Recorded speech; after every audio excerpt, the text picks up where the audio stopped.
Donald Trump claimed that he had to deploy thousands of National Guard troops to Washington, D.C.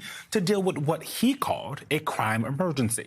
Apparently, the crime emergency is so bad that National Guard members are now picking up trash across the nation's capital.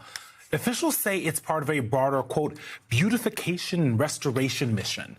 Now, we're all here at this table for city beautification, but I'm not sure that I'd call it a crime emergency.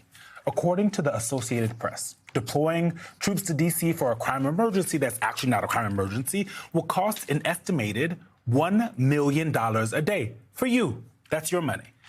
Perhaps then it's no surprise that new polling from Quinnipiac finds a majority of Americans opposing the president's military takeover of the city.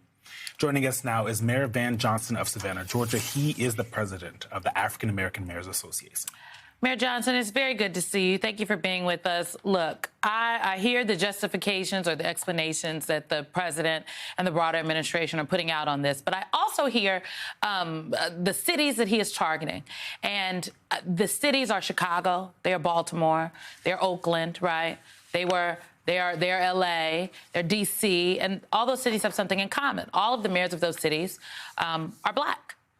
So am I drawing a crazy line here, or is this something you are also concerned about and your members?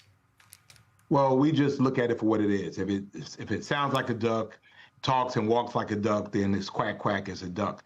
The reality is that when you look at these cities, which happen to be members of the African American Mayors Association, we have several hundred mayors all over the country in blue states and red states. But the reality is when you look at these cities, these are not the cities that are experiencing increases in crime. In fact, these cities, and we talk about Mayor Bowser and the phenomenal job she's done in D.C., they have experienced marked decreases in crime. However, the only states, as you said, have been mentioned are states that happen to have mayors that look like me.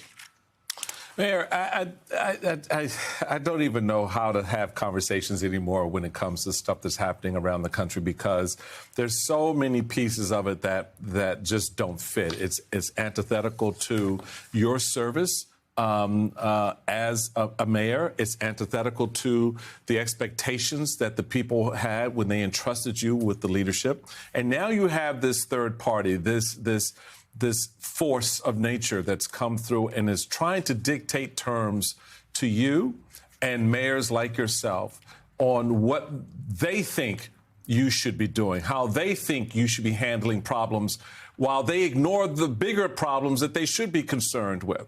Donald Trump still hasn't solved the problem of the Ukrainian war, and yet he's trying to wage a war with America's Black mayors by going after them.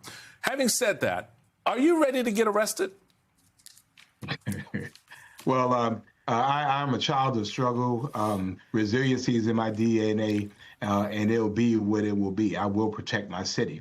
The reality is, for mayors, we come to work every day. We have Democrats and Republicans. Our membership are Democrats, Republicans, and independents. We don't ask about what your membership, what your political party is.